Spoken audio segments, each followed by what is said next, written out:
완전하신 나의 주, 그의 길로 날 인도하소서.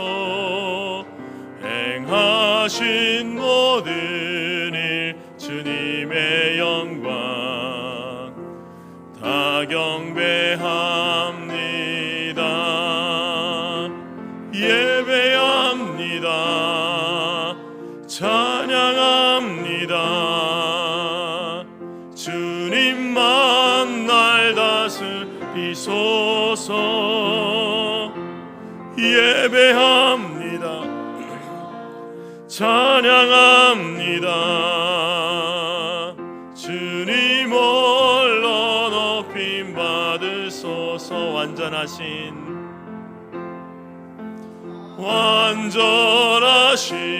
나의 주, 그의 길로 날 인도하소서. 행하신 모든 일 주님의 영광 다 경배합니다. 예배합니다.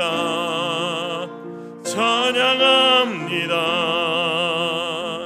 주님만 날 다스리소서. 예배합니다. 찬양합니다. 주님 홀로 높임 받으소서. 할렐루야. 하늘에서 여호와를 찬양하며 높은 데서 그를 찬양할지어다. 그의 모든 천사여 찬양하며 모든 군대여 그를 찬양할지어다. 해와 달아 그를 찬양하며 밝은 별들아 다 그를 찬양할지어다. 하늘의 하늘도 그를 찬양하며 하늘 위에 있는 물들도 그를 찬양할지어다. 그것들이 여호와의 이름을 찬양함은 그가 명령하심으로 지음을 받았음이로다. 아멘.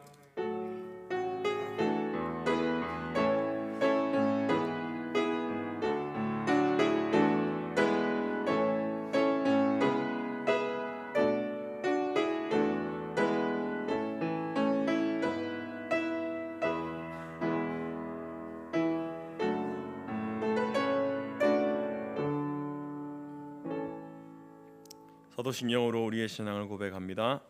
나는 전능하신 아버지 하나님 천지의 창조주를 믿습니다. 나는 그의 유일하신 아들 우리 주 예수 그리스도를 믿습니다. 그는 성령으로 잉태되어 동정녀 마리아에게서 나시고 본디오 빌라도에게 고난을 받아 십자가에 못 박혀 죽으시고 장사된 지 사흘 만에 죽은 자 가운데서 다시 살아나셨으며 하늘에 오르시어 전능하신 아버지 하나님 우편에 앉아 계시다가 거기로부터 살아있는 자와 죽은 자를 심판하러 오십니다. 나는 성령을 믿으며 거룩한 공교회와 성도의 교제와 죄를 용서받는 것과 몸의 부활과 영생을 믿습니다. 아멘. 찬송가 19장입니다.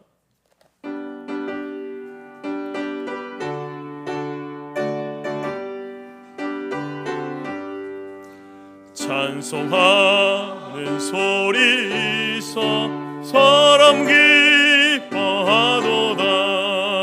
하늘 아버지의 이름 거룩거룩하도다. 세상 사람 찬양하자. 거룩하신 하나님께 할렐루야 할렐루야 할렐루야 아멘. 하나님의 나라 권세 영원토록 있도다. 하나님의 영광 나라 거룩거룩하도다. 하늘 보좌 계신 주님 세상 주관하시도다.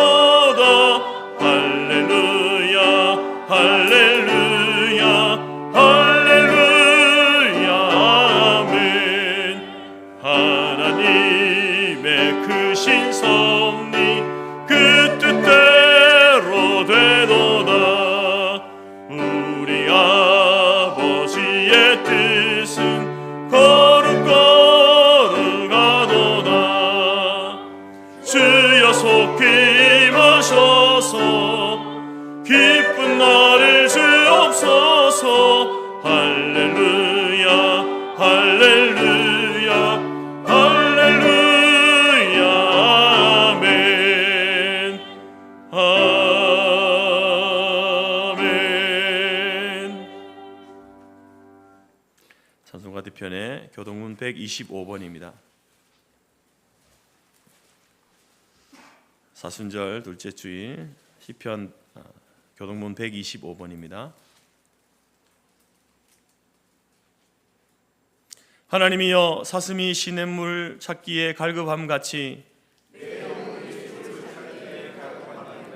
내 영혼이 하나님 곧 살아계시는 하나님을 갈망하나니 사람들이 종일 내게 하는 말이 내 하나님이 어디 있느냐 하오니 내 영혼아 네가 어찌하여 낙심하며 어찌하여 내 속에서 불안해하는가.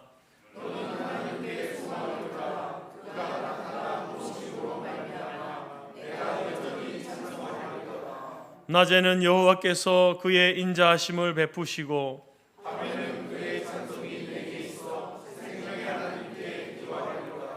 내 반석이신 하나님께 말하기를 어찌하여 나를 잊으셨나이까.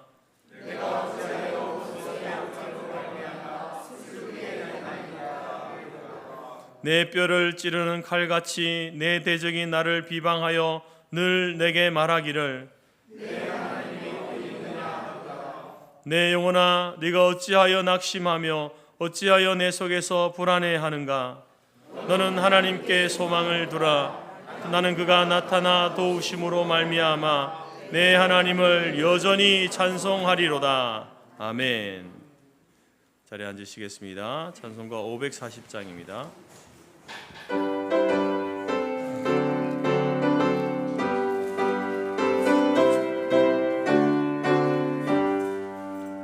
주의 음성을 내가 들으니 사랑한단 말이세. 믿는 마음으로 주께 가오니 나를 영접하소서. 내가 매일 십자가 앞에 더 가까이 가오니 구세주의 흘린 법의 피로써 나를 정케 하소서. 주여 넓으신 은혜 베푸사 나를 받아주시고 나의 품은 뜻 주의 뜻같이 되게 하여 주소서. 내가 매일 십자가 앞에 더 가까이 가오니 구세주의 흘린 보배 피로써 나를 정케 하소서. 주의 보좌로 나아갈 때에 어찌하니 기쁠까. 주의 얼굴을 항상 배우니 더욱 친근합니다.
빛도 지으시고 어둠도 창조하시며 평안도 지으시고 환난도 창조하시며 모든 일을 행하시는 살아계신 하나님, 우리를 구원하시고 은혜를 베푸시고 우리의 영혼을 기쁘게 하시며 우리의 간구를 들으시고 응답하시는 사랑의 주님, 기쁠 때나 슬플 때나 아플 때 우리를 안아주시고 붙들어주시는 보혜사 성령님, 모든 영광과 존귀와 감사와 찬송을 올려드립니다. 지나온 시간을 돌아볼 때에 육신의 정욕, 안목의 정욕, 이생의 자랑에 매여 항상 기뻐하지 못했고 쉬지 않고 기도하지 못했고 범사에 감사하지 못했음을 회개합니다. 기도하지 않고는 한순간도 살아갈 수가 없는 영적인 하루살이임에도 불구하고 기도하지 않고 하나님의 도움 없이 살아갈 수 있다고 교만했던 것을 회개하오니 불쌍히 여겨 주시옵소서. 어제나 오늘이나 동일하신 하나님, 2025년 사순절을 허락하여 주심에 감사를 드립니다. 우리의 모든 죄를 대신 지시고 골고다 언덕을 오르신 주님을 깊이 묵상하는 시간이 되게 하여 주시옵소서. 저희들 한 사람 한 사람에게 맡겨진 십자가를 지고 주님이 원하시는 길을 걸어가게 하시고 구원의 감격과 은혜로 살게 하시며 주님의 영광을 드러내는 삶이 되게 하여 주시옵소서.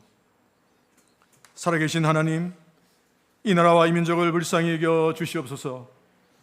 지난 3월 1일에는 106년 전에 일제에 항거하여 대한독립만세를 외쳤던 우리 믿음의 선진을 기억하게 하시니 감사합니다.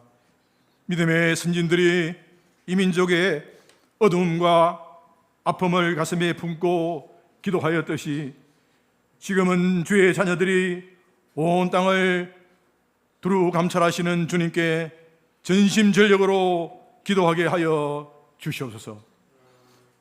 국제 정세와 국내 정치 불안으로 온 국민이 걱정하고 있는 이때에 먼저 부름을 받은 주의 백성들이 죽으면 죽으리라고 했던 에스더의 심정으로 미스바로 올라가서 마약과 도박과 사기와 폭력으로 피폐해지는 이 민족을 위해 눈물로 회개하며 기도할 때에 하나님과의 관계가 회복되게 하시고 빛되시며 구원이시며 능력이신 주님께서 이 나라와 이 민족을 불쌍히 여기시고 간섭하여 주시옵소서.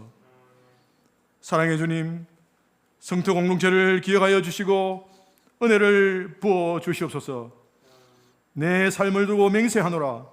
너희 말이 내 귀에 들린 대로 내가 너에게 행하리니 라는 말씀 의지하여 간구드립니다.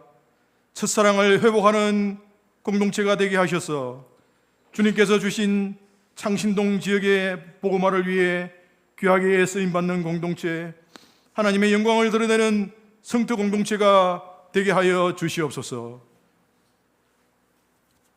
주님 말씀대로 온전히 살지 못했던 것을 회개하고 주님의 사랑을 우리 삶에서 실천하는 공동체, 차지도 뜨겁지도 않은 우리를 돌이키사 주님과 이웃을 향한 뜨거운 열정을 회복하는 성도 공동체가 되게 하여 주시옵소서. 우리에게 주신 사역들을 아버지의 마음과 그리스도의 심장과 성령의 인도하심에 따라 충성되이 감당하는 공동체가 되게 하여 주시옵소서. 특별히 2025년에 선교의 지경을 넓혀가는 교회로 표현해 주시니 감사합니다.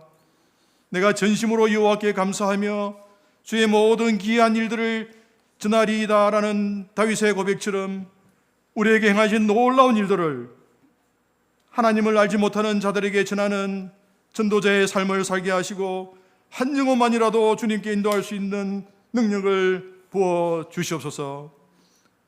성도 공동체가 파송한 선교사님, 돕는 선교사님, 그리고 우리가 알지 못하는 선교사님까지 주여 기억하여 주시고 그들의 생명과 안전과 가족을 지켜주시고 그들의 사역을 주께서 주관하여 주시옵소서. 저희들은 보내는 선교사로서의 사명을 감당할 수 있도록 은혜를 베풀어 주시옵소서. 육신의 인약함으로 고통당하는 주의 자녀들에게 치료의 강선을 바라셔서 치유하여 주시고, 내게 큰 고통을 더하신 것은 내게 평안을 주려 하심이라. 주께서 내 영혼을 사랑하사 멸망의 구덩이에서 건지셨고 내 모든 죄를 주의 등 뒤에 던지셨나이다 라는 히스기야의 기도가 우리의 기도와 간증이 되게 하여 주시옵소서. 이 시간 단에 세우신 목사님을 통해 주실 말씀을 기대합니다. 오늘 주실 말씀으로 우리 안에 정한 마음을 창조하시고 정직한 영을 새롭게 하여 주시옵소서. 세상 사람들이 보기에는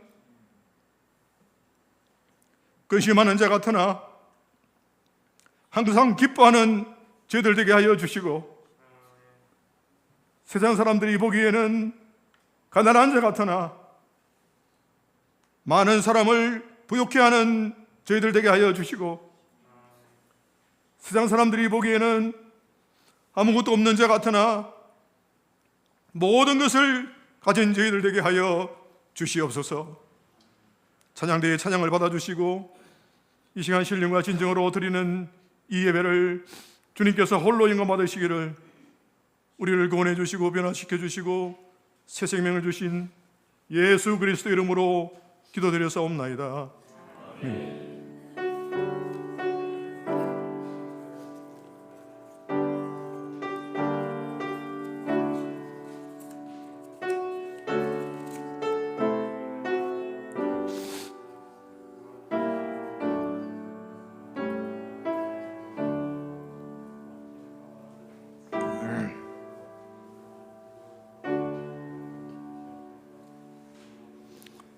네, 반갑습니다. 교회 소식 전해드리겠습니다. 하나님은 영이시니 예배하는 자가 영과 진리로 예배할지니라. 주님의 이름으로 환영하고 축복합니다. 우리 서로 인사하시기 바랍니다. 예배 잘 오셨습니다. 당신 때문에 행복합니다. 예배 잘 오셨습니다. 당신 때문에 행복합니다. 감사합니다. 오늘은 사순절 둘째 주일입니다. 사순절은 예수님의 십자가를 묵상하며 그 은혜를 기억하고 회복하는 절기입니다. 우리의 신앙과 행위의 모든 근거는 십자가의 은혜에 근거합니다. 잊혀지고 식어버린 하나님의 사랑과 은혜, 주를 향한 믿음을 다시 회복하는 사순절 절기가 되기를 바랍니다. 지금 저희들 무슬림을 위한 30일 기도 운동하고 있죠, 그죠? 저도 그 책을 보면서 이제 무슬림에 대한 이해가 많이 높아지고 있는데요. 매일 새벽 기도, 또 수요 기도회 또는 개인 기도 시간에 잘 활용하셔가지고 기도의 지경을 넓혀가기를 바라며, 또 우리 신앙 상식란에 이슬람 상식이 있으니 참고하시면 감사하겠습니다. 모임 안내입니다. 식사 후에 남녀 선교회 원래가 정한 장소에서 있고요. 오늘 오후 2시 전교인 전도 나가니 함께 동참해 주시면 감사하겠습니다. 오늘 오후 3시에는 임시당회가 있습니다. 70세 이상 되는 우리 되시는 우리 남녀 성도님들, 우리 사랑방 목장으로 구성이 되어 있는데요. 금요일 21일 오전 11시에 모임이 있습니다. 총회 부교역자 계속교육이 3월 25일부터 27일까지 경주 수영로교회 베이스캠프에서 있습니다. 주제는 다음 세대를 생각하라. 강사는 정은웅 목사님이시네요. 10대들의 둥지 대표 간사이십니다. 회비는 1인당 10만 원입니다. 감사합니다.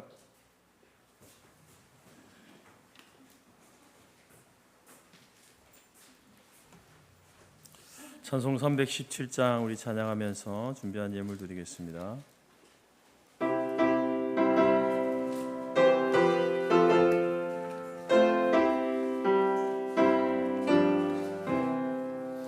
내 주 예수 주신 은혜 한없건만 내 주 앞에 이 적은 것 다 드리니 주 예수여 내 정성을 받으소서. 주 날 위해 보배로운 피 흘리사 그 귀하신 생명까지 다 주시니 내 천한 몸이 생명을 빼앗기랴 주 예수께 빚진 것이 단 없건만 나 주 위해 드린 것은 참 적으니 주 예수여 너그럽게 보옵소서 날 위하여 십자가에 피 흘리신 주 예수의 은혜로서 인치시고 내 모든 것 주의 소유 삼으소서 주 날 위해 그 귀하신 몸 버리사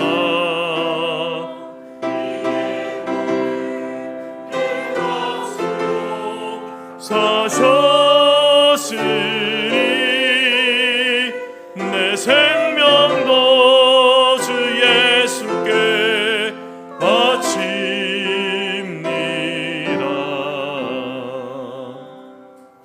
기도하겠습니다. 하나님 아버지 감사합니다. 우리를 복된 자리, 예배의 자리로 불러주시니 감사합니다. 이 시간 온전히 우리 하나님께 집중하는 이 한 시간 되게 하시고 또 우리 장로님의 그 간절한 기도의 소원을 하나님이 들으시고 또한 하나님의 때에 하나님의 방법으로 우리 가운데 이루어 주시옵소서. 하나님 앞에 주의 백성들이 나오면서 빈손으로 나오지 아니하고 빈 마음으로 나오지 아니하고 우리가 이 예물을 드림으로 하나님을 향한 우리의 그 신앙과 그 사랑의 고백을, 감사의 고백을 담아서 예물을 올려드렸습니다. 하나님께서 검양하여 주시고 특별히 하나님 앞에 간구의 소원을 담아 드린 예물들, 감사의 제목을 담아 드린 예물들 하나님께서 받으시며 특별히 간구하는 그 기도의 소원을 들으시고 하나님께서 응답하여 주옵소서. 또한 선한 사역과 특별한 목적을 위해서 또 귀한 예물을 드린 손길들이 있습니다. 하나님께서 우리에게 허락해 주신 그 그리스도인으로서의 그 삶의 명령들을 준행하기 위해서 또 귀한 예물을 드렸사오니 쓰이는 곳곳마다 주의 영광이 드러나게 하시고 하나님의 마음이 드러나는 그러한 예물들이 되게 하여 주옵소서. 하나님께서 또 우리 가운데 날마다 일용할 양식으로 채워주셔서 하나님 우리가 그것을 먹고 마심으로 인생을 살아가게 하시고 또한 그것을 이웃과 함께 나누며 주께서 우리에게 허락하신 것에 대한 감사를 표현하는 저희들의 삶이 되게 하시니 감사합니다. 하나님 다시 한번 우리 주변을 돌아보게 하시고 또 특별히 어려운 형편 가운데 있는 지체들 또 나라와 민족들을 돌아보며 주께서 허락하신 것들을 나눔으로 하나님의 그 사랑의 크기가 더 커지고 더 깊어지고 더 넓어지는 것들을 경험하는 저희들의 삶이 되게 하여 주옵소서. 육신의 연약함과 또 여러 가지 삶의 형편으로 이 자리에 하지 못한 지체들을 기억하여 주시고 저들의 마음을 어루만져 주시고 하나님께서 저들을 담대하게 붙드셔서 육신이 회복되어지고 마음의 힘을 얻고 다시 주님 앞으로 나아올 수 있도록 주님의 전으로 나올 수 있도록 하나님 인도하여 주옵소서. 감사드리며 예수님의 이름으로 기도드립니다. 아멘.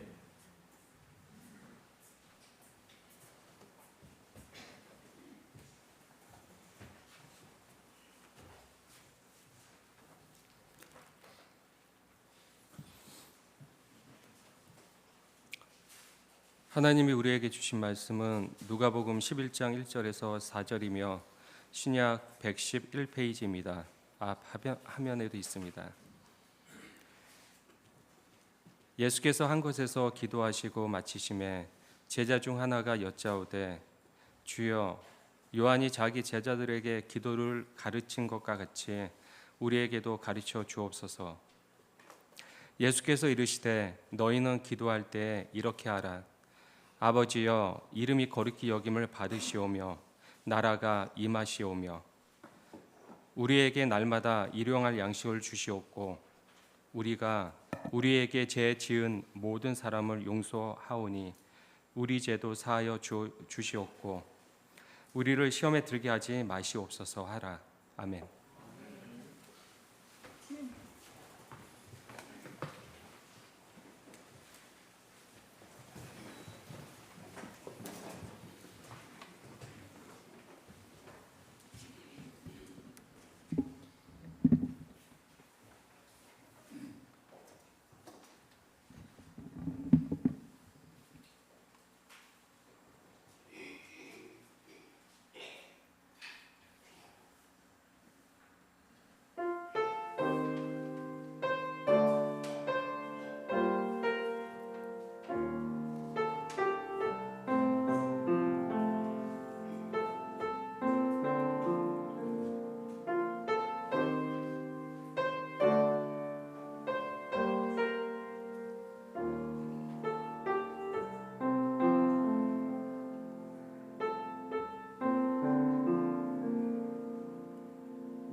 감사합니다.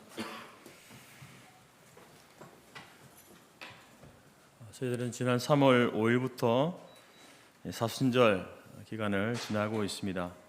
사순절은 우리가 이제 금식이나 또 선행이나 또 예배에 집중하면서 그리스도의 고난에 동참하고 또 경건의 훈련을 통해서 우리의 신앙을 이렇게 세워가는 그러한 절기입니다.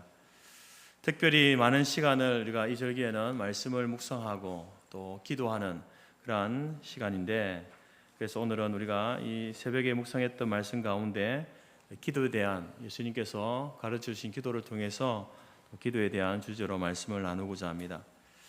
오늘 본문의 말씀은 이제 예수님께서 제자들에게 가르쳐 주신 기도, 그래서 주기도문, 주의 기도, 주기도문이다라고 이렇게 이야기합니다. 이 주기도문은 사실 우리 그리스도인들의 기도에 있어서 모든 기도의 뼈대가 되는 그러한 기도가 바로 주기도문입니다. 초대교회 교부였던 터툴리아는 이 주기도문, 예수님께서 가르쳐 주신 주기도문을 복음서 전체의 개요다 이렇게 이야기했습니다. 복음서 전체의 내용을 압축해 놓은 것이 주님의 기도다라고 이렇게 이야기했고, 뿐만 아니라 기도의 정수이면서 우리에게 기도를 가르쳐주는 기도다. 기도가 무엇인지, 또 기도를 어떻게 해야 하는지, 우리 기도의 내용이 무엇이어야 하는지 가르쳐주는 기도, 그것이 바로 주기도문이다 이렇게 말했습니다. 그리고 마틴 루터 목사님은 이제 이 주기도문을 하나님이 주신, 우리에게 주신 선물이다 이렇게 말했고요. 그리고 또 이제 모든 기도의 알파벳이고 기도 중에 기도다라고 이렇게 이야기했습니다. 이처럼 이 주기도문은 사실 우리의 기도에 있어서 너무나 중요한 것이죠. 기도의 형식이나 방법을 우리에게 알려주기도 하지만 더 중요한 것은 이것이 바로 기도의 핵심을 알려주는 것이기 때문에 우리가 주기도문을 알지 못하고서는 우리가 바르게 기도할 수 없는 것입니다. 그래서 우리는 주님의 기도로부터 우리의 기도가 시작되어지고, 그리고 기도의 깊이를 더해가면서 또 주님의 기도로 기도를 마쳐야 하는 것입니다. 만약에 여러분의 기도가 어떤 기도이든지 그 주님의 기도를 벗어나게 된다고 한다면 그 기도는 하나님께서 듣지 않으십니다. 우리의 기도의 모든 내용, 그리고 기도의 핵심, 그것은 바로 주님의 기도, 이것을 벗어나서는 되지 않는다라는 것이죠. 그런 면에서 이제 오늘 우리가 이제 이 기도를 완성하게 하소서라는 제목으로 말씀을 나누는데, 우리가 기도를 할 때에 기도의 핵심을 이야기하는 것이 주기도문이니까 우리가 무엇을 기도해야 하는가, 우리가 기도할 때에 도대체 우리는 무엇을 가지고 기도해야 하는가라는 것을 함께 또 상세하게 우리가 한 구절 한 구절을 살펴보아야 하지만 시간상 우리가 짧게 이렇게 전체적인 개략적인 것을 한번 말씀을 나누고자 합니다. 우리는 무엇을 기도해야 하는가? 첫 번째는 하나님의 이름을 불러야 합니다.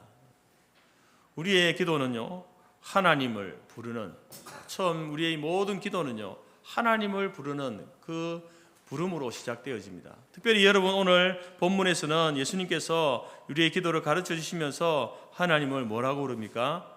아버지여. 하나님을 아버지라 이렇게 부릅니다. 여러분, 예수님께서 하나님을 아버지라 불렀다고 해서 하나님은 남성이구나, 그렇게 여러분 단순하게 생각해서는 안 됩니다. 예수님께서 하나님을 아버지라 부르는 것은 그 하나님의 남성적인 이미지를 이야기하는 것이죠. 특별히 그 하나님을 이제 부르면서 하나님은 우리를 보호해 주시는 분이시다, 하나님은 가장 좋은 것으로 주시는 분이다라는 그런 이미지를 이제 우리에게 알려주면서 주시기 위해서 하나님을 아버지라 부르는 거죠. 근데 이제 특별히 또 이 아버지라 부르는 원래의 의미는요, 아버지 하면 조금 더 이렇게 격식을 차린 그런 호칭 아니겠습니까? 근데 실제적으로는 하나님을 아빠라고 부르는 거죠. 아빠. 마치 어린 아기가 자기 아버지를 향해서 아빠라고 부르듯이 아바 이렇게 부르는 거예요. 아바. 여러분, 어린 아이에게 있어서 아빠는 어떤 존재입니까? 어린 아이에게요, 어린 아기에게, 아이에게 이제 그 아빠는요, 전지전능한 존재입니다. 모든 것을 알고 모든 것을 할 수 있고, 그래서 그 아이는 아빠를 우러러 보는 거죠. 굉장히 큰 존재로 그 아이가 아빠를 안다라는 겁니다. 뿐만 아니라 또한 아빠는요, 가장 친근하면서 최고 존경의 대상입니다. 근데 예수님께서 바로 하나님을 아빠라고 부르는 거죠. 우리가 하나님을 아버지라 부를 수 있는 이유가 무엇입니까? 그것은 바로 예수님께서 하나님을 아버지라, 아빠라 불렀기 때문에 우리도 하나님을 아버지라 부르는 거예요. 그런데 오늘 제자들에게도 기도를 가르치면서 하나님을 아빠라고 부르도록 가르칩니다. 여러분, 이 아빠라는, 아버지라는 의미에는 여러 가지 의미가 담겨 있지만 오늘 저는 두 가지만 말씀을 드리도록 하겠습니다. 그래서 우리가 기도할 때 어떤 기도를 하든지 하나님을 부를 때에 하나님을 부르지 않습니까? 아버지라 부르든지 다른 그런 어떤 수식어를 붙이든지 하나님을 부르게 될 때에, 그 하나님을 부를 때에 반드시 이것을 믿고 확신하면서 여러분 우리가 기도해야 됩니다. 하나님을 아버지라 부를 때에는요, 그 하나님을 어떤 분으로 인식하느냐, 믿느냐, 바로 구하는 것을 주시는 분이다라는 그 믿음 가운데 하나님을 아버지라 부르는 겁니다. 누가복음 11장 이제 오늘 읽었던 본문 이후에 5절부터 8절에 보게 되면 예수님께서 하나의 이제 비유로 말씀하시는데, 간청하는 자의 그 친구의 비유를 이야기하고 있습니다. 밤에 이제 잠이 다 들은 그 친구의 집에 가서 떡을 요청하지 않습니까? 근데 이 친구가 아주 집요하게 끈질기게 문을 두드리면서 떡을 달라고 부탁하지 않습니까? 물론 이제 그런 어떤 행동을 통해서 우리의 기도가, 예수님께서 말씀하실 때 우리의 기도는 집요하고 끈질기게 기도해야 된다라고 하는 그러한 행위를 강조하고 있는 것은 맞습니다. 그런데 여러분, 이 친구가 자기 친구 집에 그도 가족들이 다 잠자고 있는 그 시간에 그 문을 두드리면서 자기 집에 손님이 왔는데 떡이 없으니 떡을 달라고 요청하는, 아예 부끄러움도 없이 예의도 챙기지 않는 이렇게 무례한 이런 행동을 하는, 이런 것을 비유하면서 이렇게 기도해야 된다라고 하는, 소위 말해서 간청의 기도 아닙니까? 간청의 기도. 하나님 앞에 기도할 때는 이렇게 기도해야 된다, 집요하게 끈질기게 기도해야 된다라고 하는 이 기도의 핵심이 과연 무엇일까? 과연 우리도 하나님 앞에 기도할 때에 예의도 없이 부끄러움도 없이 마치 어린아이가 때를 쓰듯이 그렇게 기도하라는 말인가? 여러분, 이 기도의 핵심은 집요하고 끈질기게 기도해야 될 것을 이야기하지만, 왜 우리가 하나님 앞에서 기도할 때 그렇게 집요하고 끈질기게 해야 되는가? 그것은 바로 하나님은 구하는 것을 주시는 분이다라는 믿음과 확신 때문에 그렇습니다. 비록 내가 예의 없는 그런 행동으로, 또는 부끄러움도 없는 그런 행동으로 기도한다 할지라도, 요청한다 할지라도 우리 하나님은 내가 구하는 것을 반드시 주시는 분이다라는 그 믿음과 확신을 가지고 기도하라는 것입니다. 그래서 저와 여러분이 이제 하나님을 아버지라고 부를 때는요, 바로 하나님에 대한, 우리 아버지 되시는 하나님은 내가 구하는 것을 주시는 분이시다라는 그 믿음과 고백으로 여러분 하나님을 아버지라 부르라는 거예요. 그리고 그 다음 본문에 보게 되면 또 예수님께서 기도를 가르치면서 구하라, 찾으라, 문을 두드려라, 바로 강청하는 그 기도를 강조하고 또 강조하고 또 강조하시잖아요. 그 행위를 이야기하는 것이 아니라 바로 하나님은 구하는 것을 반드시 주시는 분이다 라는 것을 이야기하고 있는 겁니다. 주시되 인색하게 주시는 분이 아니다라는 거죠. 야고보서 말씀 가운데 누구든지 지혜가 부족하거든 모든 사람에게 후히 주시고 꾸짖지 아니하시는 하나님께 구하라, 그리하면 주시리라. 모든 사람에게 주시는데 후히 주신다.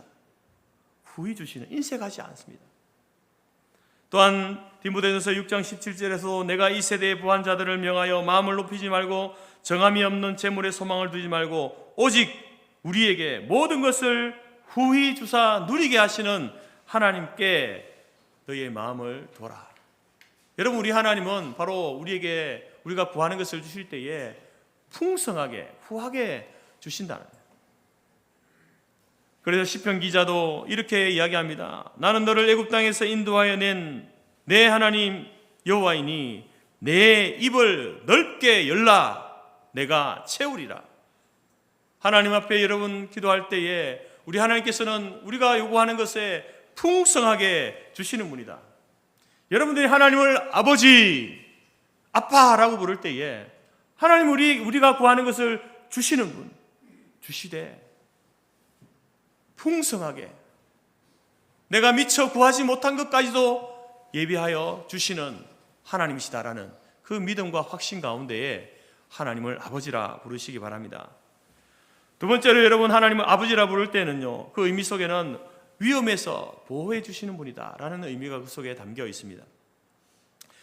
이 아빠라고 하는 이 구약에서 이 아빠라고 하는 이미지는요, 목자의 이미지와 농부의 이미지가 있습니다.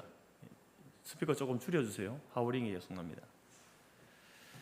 목자가 하는 일이 무엇입니까? 목자는 양을 지키고 보호하는 일을 하죠. 그래서 이제 짐승들로부터 양을 지키고 밤에 추위와 낮에 더위로부터 이제 양을 지킵니다. 농부가 하는 일은 무엇입니까? 곡식이 잘 자라도록 돌보는 그러한 역할을 하지 않습니까?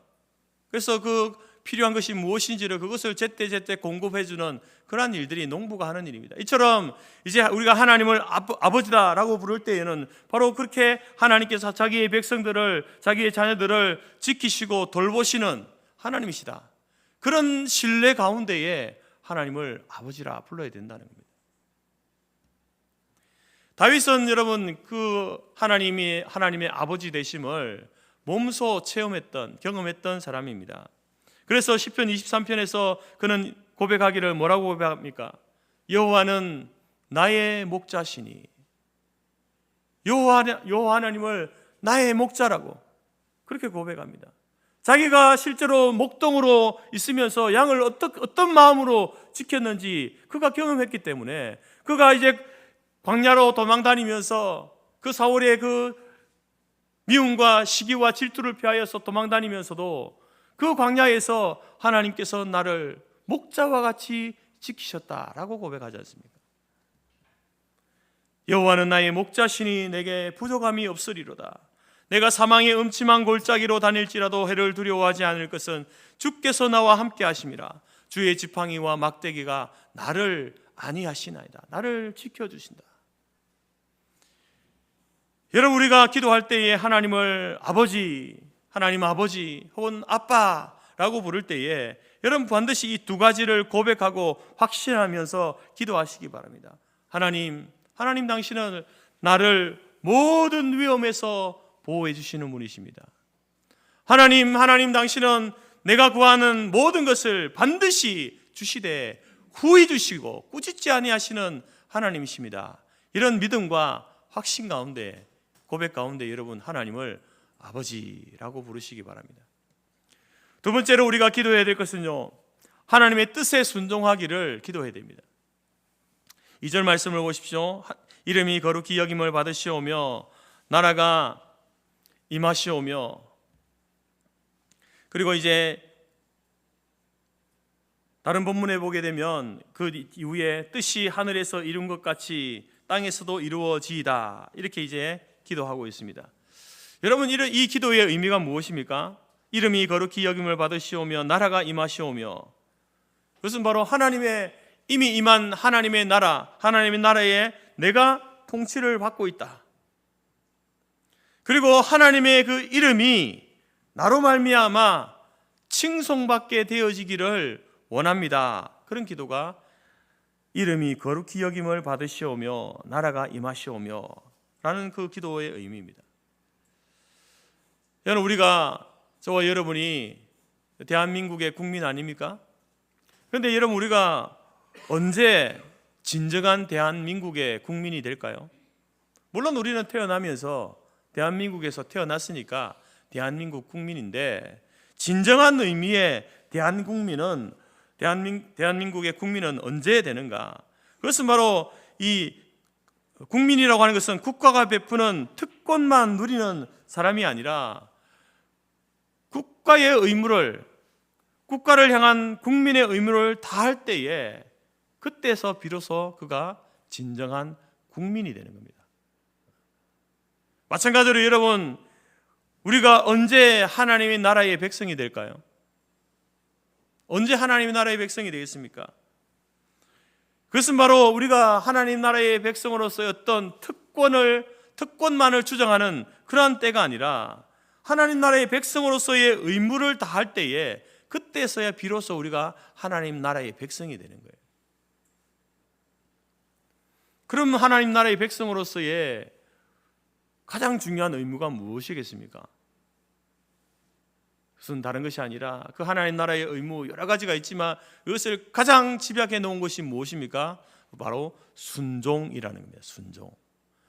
하나님 나라의 그 통치, 하나님 나라의 그 법에 우리가 순종할 때에 그때서야 비로소 우리가 하나님 나라의 백성이 되는 거예요.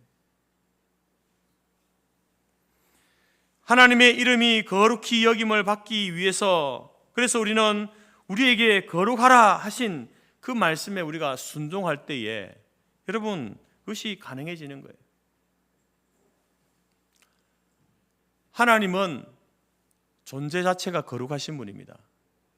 그래서 우리가 하나님 말씀에 순종한다고 해서 그러면 하나님의 거룩이 더 거룩해지고, 또 우리가 불순종하게 되면 하나님의 거룩하신 하나님이 덜 거룩해지고, 그런 의미가 아닙니다. 우리의 어떤 행위가 하나님을 더 거룩하게 만드는 그런 행위가 아니라는 겁니다. 무슨 말이냐면, 여러분, 하나님은 존재 자체가 거룩하신 분이기 때문에 우리가 거룩하게 행하고 순종의 삶을 산다고 해서 그 거룩이 더 거룩해지고 덜 거룩해지고 그런 의미가 아니라, 바로 여러분 우리가 거룩하게 하나님 말씀에 순종하고 살아가야 될 이유가 무엇입니까? 바로 우리가 하나님의 그 거룩, 이 거룩이라고 하는 것이 마치 빛과 같이 세상을 비추고 있는데, 우리가 거룩하지 못하면요, 우리가 순종하지 않으면요, 하나님의 세상을 향해 비추는 그 거룩을 차단하고 막아서는 그런 존재가 되기 때문에 그렇습니다. 하나님의 거룩이 마치 햇빛과 같이 이 세상을, 온 세상을 비추고 있는데 우리가 순종하지 않고 거룩한 삶을 살지 못하면요, 우리가 그 거룩을 막아서는 자가 된다는 거죠. 마태복음에 보게 되면 뜻이 그 뒤에 이제 뜻이 하늘에서 이룬 것 같이 땅에서도 이루어지이다, 이렇게 예수님께서 기도를 이어서 가르쳐 주고 있습니다. 여러분, 이 기도는 무슨 말입니까? 하나님의 뜻이 하늘에서 이룬 것 같이 땅에서도 이루어지기를 원합니다, 이런 기도를 하는 것은 무슨 말입니까? 언제 여러분 이 기도가 이루어질까요? 그것은 바로 우리가 하나님의 뜻에 순종할 때. 그래서 여러분, 우리가 이 이름이 거룩히 여김을 받으시오며 나라가 임하시오며 뜻이 하늘에서 이룬 것 같이 땅에서도 이루어지이다 라고 하는 예수님께서 가르치는 이 기도는 무슨 의미입니까? 한마디로 말하면, 하나님, 제가 하나님의 뜻에 순종하겠습니다, 그 기도를 하는 거예요. 그 기도. 하나님, 제가 하나님의 뜻에 순종하겠습니다, 이 기도가 바로 2절에 나와 있는 이 기도라는 겁니다. 여러분, 우리는 많은 부분 기도를 할 때에 요청하는 기도를 많이 하잖아요. 근데 이 순종의 기도를 할 때도 요청을 하죠. 하나님, 제가 이러한 일에 순종하겠습니다 라고 해야 되는데, 우리는 어떻게 합니까? 하나님, 제가 이런 일에 순종할 수 있도록 해주세요. 아니, 자기가 순종을 결단하면 되잖아요. 제가 순종하겠습니다, 제가 부족하지만, 연약하지만 제가 그것을 100% 완벽하게 모든 삶의 매 순간 순종하지는 못하겠지만, 그럼에도 불구하고 하나님, 제가 이러한 명령에 제가 순종하겠습니다, 이렇게 기도해야 되는데, 하나님, 나 이거 순종할 수 있도록 도와주세요, 순종하게 해주세요. 그 책임을 하나님께 자꾸 이렇게, 내가 순종하지 못하면 누구 책임이에요? 하나님이 나 순종하지 않게 하셔서 순종 못했다라는 그런 어떤 핑계를 대려고 하는, 그런 기도들이 많다라는 겁니다. 물론 의도적으로 하지 않고 습관적으로 그렇게 하시는 분도 있죠. 그러나 여러분 한번 기도할 때에 그런 기도를 할 때는요, 하나님 제가 이렇게 하겠습니다, 이렇게 기도하는 게 맞지, 하나님 이렇게 할 수 있도록 도와주세요, 이건요, 그런 의도가 그 속에 담겨 있다는 거죠. 그래서 여러분, 우리가 기도할 때에 하나님의 뜻에 순종하는 것이 얼마나 중요한 것인가. 사울이 아말렉과 전쟁할 때 하나님께서 뭐라고 명령했습니까? 그 대적들을 완전히 진멸하라. 어떤 것 하나 남기지 않고 다 진멸하라. 그런데 사울 왕은 가치 없고 하찮은 것은 진멸하고 양의 소의 좋은 것, 기름진 것, 어린 양과 모든 좋은 것을 남겨두었습니다. 순종하지 않았습니다. 그래서 사울은요, 왕의 자리에서 내려와야 됐습니다. 그 순종하지 못한 그 일로 인하여서 왕의 자리에서 쫓겨나게 됩니다.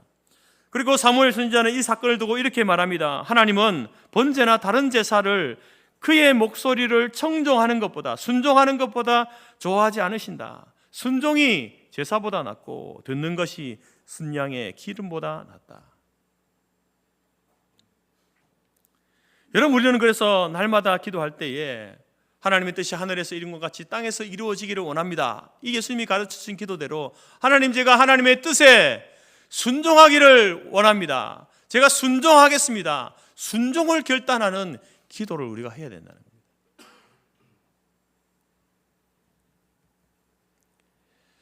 중세 유럽 어느 수도원에서 수도사를 이제 뽑기 위해서 면접을 하게 되는데, 면접할 때에 이제 수도 원장이 두 명의 그 수도사가 되기 찾아온 두 명의 청년에게 시험 테스트를 하게 됩니다.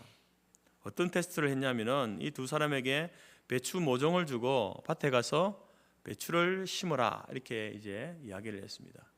중세 수도원은 여러분 뭐 기도 말씀을 연구하고 기도하고 하는 그런 일도 했지만, 또 이제 중세 수도원은 자급자족을 했거든요. 그래서 밭에 가서 일을 하고 스스로 땀 흘려 일해서 그것을 통해서 얻는 곡식으로 이렇게 먹고 기도하고 말씀에 집중하는 그런 일들을 했죠. 그래서 기도하는 것과 일하는 것을요, 아주 동등하게 봤습니다. 그래서 이제 그 수도사가 되기 위해 찾아온 그 두 사람에게 배추 모종을 밭에 가서 배추를 심고 오라라고 하면서 어떤 이야기를 했냐면은, 배추를 심을 때에 뿌리가 하늘로 가도록 심어라, 이렇게 명령한 거예요. 그래서 두 사람이 이제 배추 모종을 받아들고 밭으로 가서 배추를 심는데, 첫 번째 청년은 그 수도 원장이 말한 대로 뿌리가 하늘로 가도록 계속 그렇게 심는 거예요. 그런데 두 번째 청년은 도저히 이해가 안 되는 거예요. 이 배추 이걸 거꾸로 심으면 이 배추가 살아나겠느냐? 곧 말라서 죽어버릴 텐데, 나중에 배추를 거두지도 못할 텐데. 그래서 자기는 배추 뿌리를 거꾸로 심으라는 그 원장의 말을 뒤집어서 뿌리를 땅으로 향하도록 열심히 아주 정성껏 배추를 심고 왔습니다. 그러자 이제 이 원장이 결과를 발표할 때에 배추 모종을 바르게 심은, 아주 정성껏 바르게 잘 심은 청년에게 이렇게 말합니다. 청년, 이보게, 우리 수도원에는 자네같이 똑똑한 수도사는 필요가 없네. 당신은 아직 예수님의 제자가 될 준비가 되지 않았어. 여러분, 수도 원장이 왜 배추 모종을 거꾸로 심으라고 했습니까? 무엇을 테스트하기 위해서입니까? 예수님의 제자가 되려면은 순종의 자세가 되어 있어야 돼요. 비록 그 요청과 명령이 이해되지 않고 불합리한 일이라 할지라도, 예수님의 명령이 여러분 우리가 이해할 수 있는 것만 명령하신다면, 그러면 여러분 그걸 해야 되겠지만, 때로는 우리가 이해할 수 없는 것을 주님께서 하나님이 요청하신데 그 명령에 대해서 자기가 생각해서 이건 아니구나, 뿌리를 땅으로 심어야지, 이렇게 하면 안 된다는 겁니다.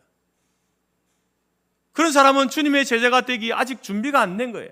주님의 제자가 되기 위해서 위한 준비는 무엇입니까? 순종의 자세죠. 순종의 자세. 어떤 명령이 올지라도 순종하겠습니다. 이런 자세가 되어 있어야만 그 사람이 진정 주님의 참된 제자, 수도사로서의 그런 훈련을 할 수 있다라는 것이죠.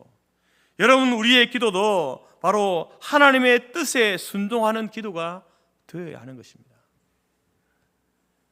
하나님 아버지의 목적이 나의 목적이 되고, 주님의 생각이 나의 생각이 되고, 주님의 주장이 나의 주장이 되는 그런 기도가 바른 기도이기 때문에 그렇습니다. 여러분, 기도하실 때에 하나님의 뜻에 순종하기를 결단하며 기도하시기 바랍니다. 세 번째로 우리가 어떤 기도를 드려야 되는가? 세 번째는요, 공동체적인 기도를 해야 합니다. 다른 말로 해서 이기적인 기도를 넘어서야 합니다. 자신만을 위하는 이기적인 기도를 드리지 말라는 게 아니에요. 이기적인 기도를 넘어서야 돼요. 그게 공동체적인 기도입니다. 여러분, 오늘 예수님께서 이제 기도를 가르치시면서 3절부터 쭉 보시면 여러분, 그게 계속 나오는 단어가 무엇입니까? 우리에게 날마다 일용할 양식. 우리가 우리에게 우리의 죄를, 우리라는 말을 쓰잖아요. 우리라는 말. 일용할 양식을 구할 때에 우리가 내가 먹고 살아야 될 것, 하나님, 내가 내 육신이 오늘 하루를 먹고 살아야 될 일용할 양식을 나에게 주십시오 라고 기도해야 되지만, 그것만 아니라 너도 먹고 살 수 있는 일용할 양식을 위해서 내가 기도해야 되는 겁니다. 자신이 먹을 것만을 위해서 기도하는 것이 아니라 내 주위에 있는 사람의 일용할 양식을 위해서도 같이 기도하라는 겁니다. 우리가 우리에게 날마다 일용할 양식을. 여러분, 사람들이 볼 때에 나만 잘 먹고 잘 살자 하는 사람을 보면, 여러분들이 그런 사람을 볼 때에 어떤 마음이 듭니까? 어떤 마음이 드나요? 얄밉죠. 자기만 위하네, 자기만 잘 먹고 잘 살면 된다라고 생각하는 사람은요, 아무것도 나한테 해코지 하는 것도 없지만 그냥 얄밉잖아요. 그런데 많은 부분에 우리의 기도가 그런 이기적인 기도로 마칠 때가 많다는 겁니다. 자기만을 위해서 기도하고 기도가 끝나버리는 거예요. 여러분, 부모로서 자녀를 볼 때에 자녀 중에 한 애가 자기 것만 챙기고 다른 형제들 신경 쓰지 않는 그런 자식을 보면요, 얼마나 얄밉습니까? 하나님께서 그런 우리의 모습을 보실 때 어떠실까요? 치만 하는, 자기만을 위하는 기도를 할 때에 하나님 보실 때도 얄밉지 않겠습니까? 그러면서 또 하나님은요, 그런 우리의 모습을 굉장히 안쓰러워 하시겠죠. 왜 저렇게밖에 기도하지 못할까? 안쓰러워하지 않겠습니까? 오늘 예수님께서 이제 기도를 가르치시면서 특별히 이제 일용할 양식을 위해서 기도할 때에 우리에게 날마다 일용할 양식을 주옵소서. 나에게만 아니라 우리 모두에게 하나님 일용할 양식을 주십시오. 이렇게 기도를 가르치잖아요. 마태복음 14장에 보게 되면 예수님께서 오병이어의 사건을 통해서 우리 예수님께서 우리의 일용할 양식에 대해서 무척 관심이 많다라는 것을 그 말씀을 통해서, 사건을 통해서 말씀하고 있잖아요. 그런데 그때에 여러분, 그곳에 이제 예수님께서 그 일용할 양식에 대해서 관심을 가진 사람들이 어떤 소수의 특별한 사람들이었습니까? 아니었습니다. 그 게네사렛 벳세다 광야에 있었던 5,000명 모든 사람들, 그들이 때가 되었는데 식사를 하지 못하는 그것에 대해서 안타까워하시면서 제자들에게 너희가 먹을 것을 주어라, 너희들이 다 저 사람 모두에게 먹을 것을 주어라, 이렇게 말씀하잖아요. 마찬가지로 예수님의 십자가의 구원의 사건은 누구를 위한 사건입니까? 택함받은 모든 사람들을 위한 구원의 사건, 그게 예수님의 십자가의 사건이에요. 누구를 위한 사건이라고요?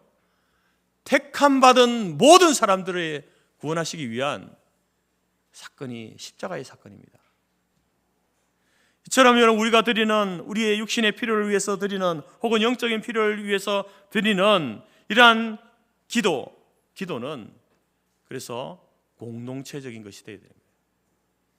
나의 구원만을 위해서, 나의 배부른 것만을 위해서 우리가 기도하는 것이 아니라, 물론 그것도 기도해야 되지만 우리 모두가 배부르고 우리 모두가 구원받기를 위해서 그런 기도로 우리가 나아가야 된다는 겁니다.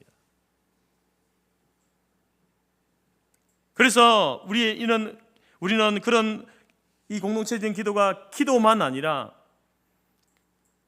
하나님께서 나에게 주신 일용할 양식, 다른 사람들보다 또 더 많이 얻게 되어진 그 일용할 양식, 우리에게 일용할 양식을 주옵소서라고 하는 그 기도에는요, 내가 다른 사람들보다 많이 얻게 되어진 그것을 다른 사람들에게 나누는, 구제하고 전도하고 선교하는 자리에까지 나아가는 그것을 의미하는 겁니다. 하나님께서 그냥 알아서 주세요 이게 아니라, 하나님께서 우리에게 일용할 양식을 주시는데 혹 저에게 다른 사람들보다 많은 것으로 주셨다면 하나님, 그것을 제가 적게 얻은 것들을 위해서 함께 나누겠습니다. 그래서 여러분, 이 공동체적인 기도는 말로만 하는 게 아니라요, 삶으로 하는 겁니다. 우리의 기도의 완성은 입술의 기도로 시작되어지지만 그래서 삶으로 완성되는 거예요. 두 번째, 용서의 측면도 마찬가지 아닙니까? 용서에 대한 기도를 하지 않습니까? 우리가 우리에게 죄 지은 모든 사람들을 용서하니 하오니 우리 죄도 사하여 주옵소서. 여러분, 나에게 해를 입힌 다른 사람을 용서하지 못하면서 나만 용서받고 내가 하나님의 자녀로 살겠다라는 하는 그것이 얼마나 이기적인 겁니까? 다른 사람은 용서하지 못하면서 나만 하나님께 용서받고 하나님의 자녀로 행복하게 기쁘게 살겠다. 너무 이기적이지 않습니까? 예수님께서 마태복음 18장에서 1만 달란트 탕감받은 사람과 100데나리온 빚진 자 이야기를 통해서 우리에게 주시는 메시지가 무엇입니까? 다른 사람을 용서하지 못하는 이기적인 사람은 하나님으로부터 용서받을 자격이 없다는 거죠. 그래서 우리는 용서받은 죄인입니다. 하나님의 큰 용서를 받은 사람입니다. 그런데 이 기도는 무엇입니까? 우리가 우리에게 죄 지은 사람을 용서하오니 우리 죄도 사하여 주옵소서. 이제 우리는 용서받은 죄인이니까 이제는 우리가 용서하는 자리까지 나아가야 된다는 거예요. 용서받은 그 위치에만 머물러 있는 게 아니라 용서하는 자리까지 나아갈 때에 여러분, 이 기도가 완성되는 거예요. 우리가 우리에게 죄 지은 모든 사람을 용서하오니 우리 죄를 용서하여 주옵소서.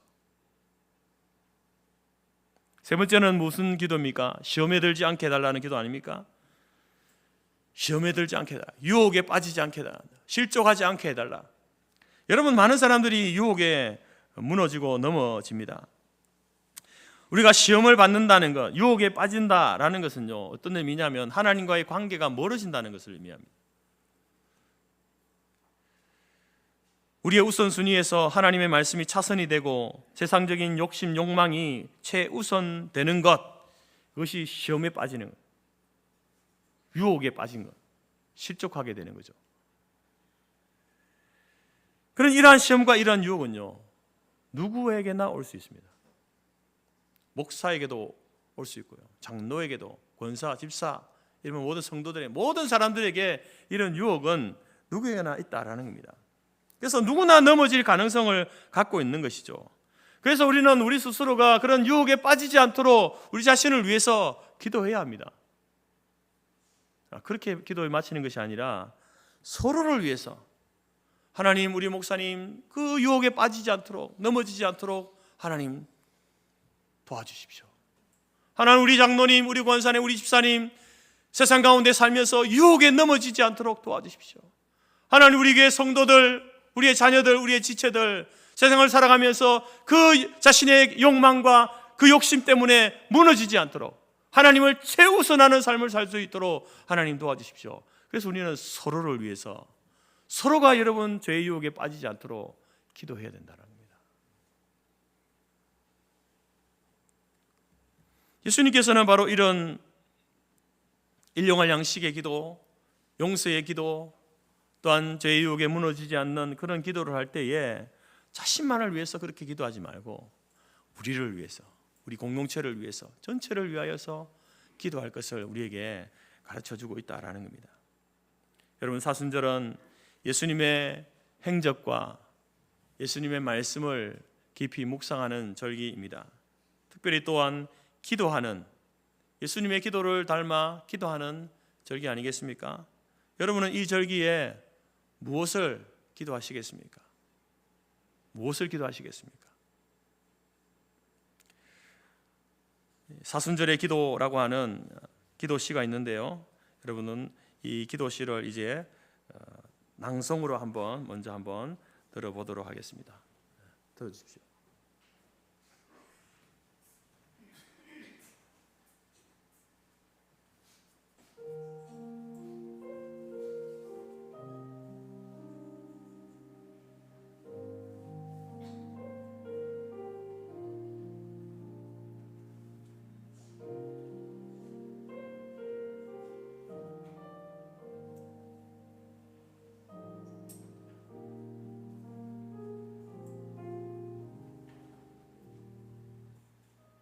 사순절의 기도.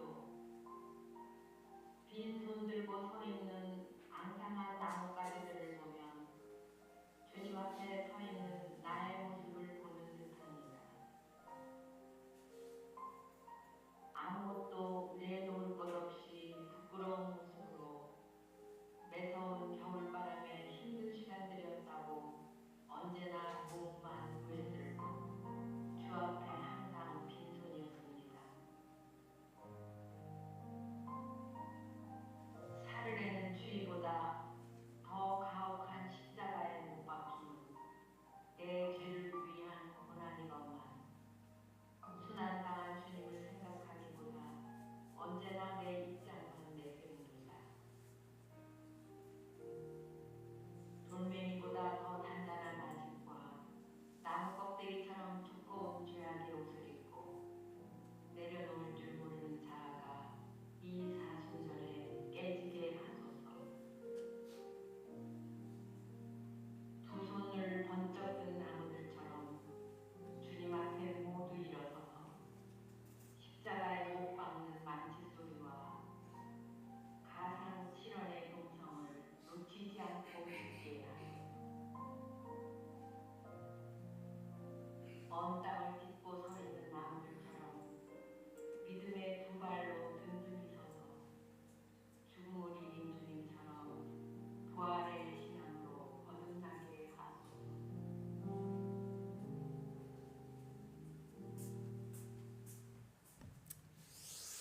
제가 읽는 것보다 우리 여성의 목소리로 낭낭하게 읽는 것이 더 도움이 될 것 같아서 녹음을 해서 이렇게 들려드립니다. 여러분은 이 사순절에 어떤 기도를 하나님 앞에 드리겠습니까? 오늘 우리가 말씀을 통해서 우리가 하나님 앞에 기도해야 될 것은 바로 우리의 모든 위험과 모든 어려움 가운데서 우리를 지키시고 보호해 주시고 우리의 구하는 것을 풍성하게 해주시는 하나님의 이름을 부르며 하나님의 이름을 부를 것을 우리에게 요청하고 있습니다. 뿐만 아니라 예수님께서 그렇게 하셨던 것처럼 하나님의 뜻에 순종하기를 결단하는 기도를 하시기 바랍니다. 그리고 자신만을 위한 이기적인 기도가 아니라 우리 모두를 위한 공동체적인 기도로 나아갈 수 있기를 간절히 바랍니다. 기도의 시작은 입술의 기도로 시작되어집니다. 우리의 입을 열므로 기도가 시작되어지지만 기도의 완성은 우리의 삶으로 완성되는 줄 믿습니다. 사랑하는 성도 여러분, 오늘 2025년 사순절기에 그리고 앞으로 다가올 고난주간과 부활주일에 우리의 기도가 입술의 기도로 끝나는 것이 아니라 바로 여러분의 삶을 통해서 주님께서 가르치신 그 기도가 완성되어지는 그러한 경험을 하는 귀한 절기가 되어지기를 주님의 이름으로 축복합니다. 기도하겠습니다. 하나님 아버지 감사합니다. 예수님께서 우리에게 기도를 가르쳐 주시니 감사합니다. 우리의 기도가 하나님을 신뢰함으로 하나님을 믿음으로 구하는 기도가 되게 하시고 하나님의 뜻에 순종하겠노라 결단하는 기도가 되게 하시고 나만을 위한 이기적인 기도를 넘어서서 우리를 위한 공동체적인 기도로 나아가게 하시되 입술의 기도로 끝나는 것이 아니라 삶의 기도로 완성되어지는 우리의 기도가 될 수 있도록 인도하여 주옵소서. 예수님의 이름으로 기도드립니다. 찬송가 363장입니다.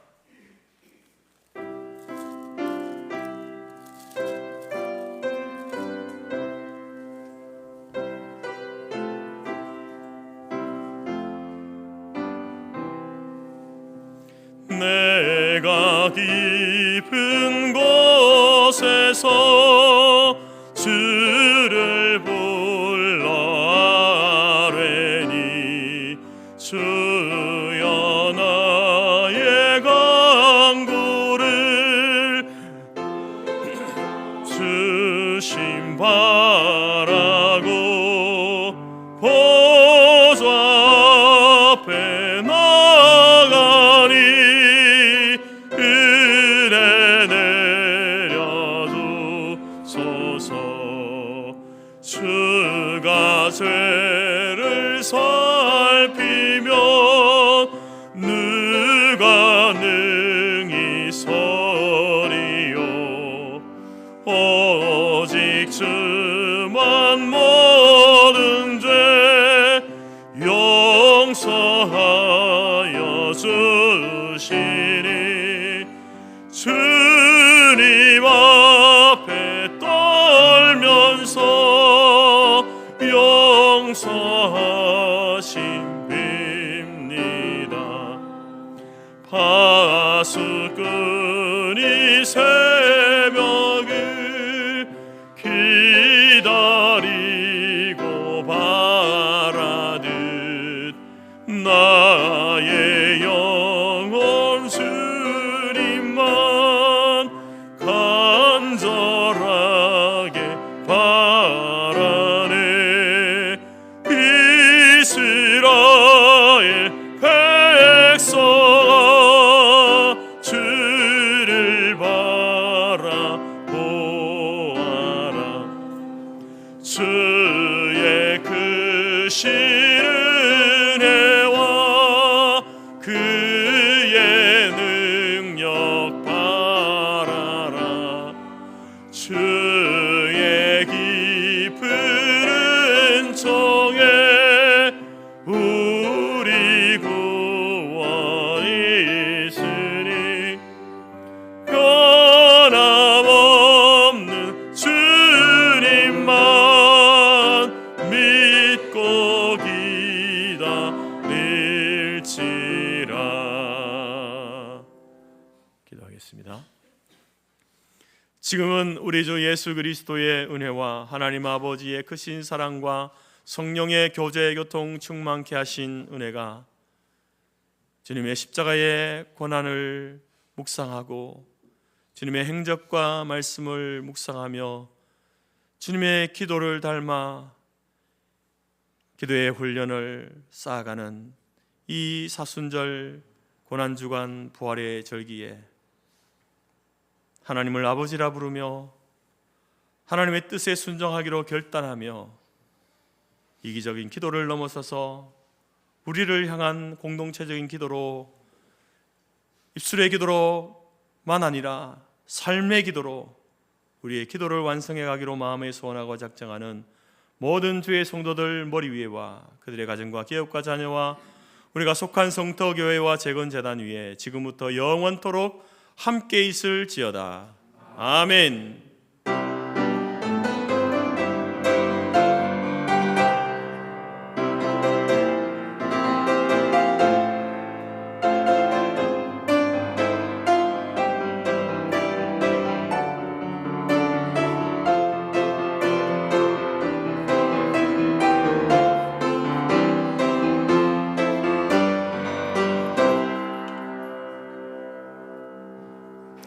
예배를 마쳤습니다. 내려가셔서 식사 교제 나누시고요.